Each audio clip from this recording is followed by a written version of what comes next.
এই ভিডিওতে আমি আপনাদেরকে বলবো কেন পৃথিবীতে এত বই থাকতে how to talk to anyone বইটি বেছে নিলাম। কেন আমার মনে হয় এই বইটি আপনারও পড়া উচিত।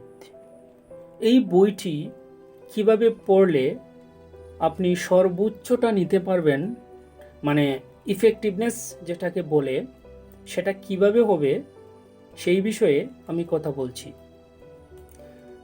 আপনি যদি স্যাম্পল চান তো আমি বলবো বইটির প্রথম যে chapter 10 seconds to show you are a সামলাইক, মানে আপনার হাতে 10 সেকেন্ড সময় আছে নিজেকে প্রমাণ করার জন্য।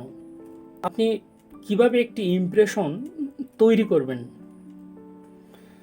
আপনি যদি প্রথমবার মোটামুটি ভালো একটি ইমপ্রেশন তৈরি করতে না পারেন, এরপরে আপনি যাই করেন না কেন কোনো কাজে আসে না।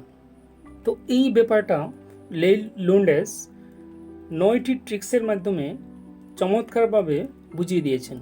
এই বইয়ের প্রথম যে চ্যাপ্টার দ্য ফ্লাডেড স্মাইল, আপনার যখন কারোর সাথে দেখা হবে তখন আপনি হা হা হি হি করে হেসে উঠবেন না। আপনি প্রথমে একটু সময় নিন, তার দিকে তাকান, তার চোখে চোখ রাখুন, স্মুথলি একটি হাসি দিন। এইরকম একটা ব্যাপার, এইরকম একটা ইমপ্রেশন যদি আপনি তৈরি করতে পারেন, তাহলে সেই মানুষটা আপনার প্রতি একটু বেশি আসক্ত হবে।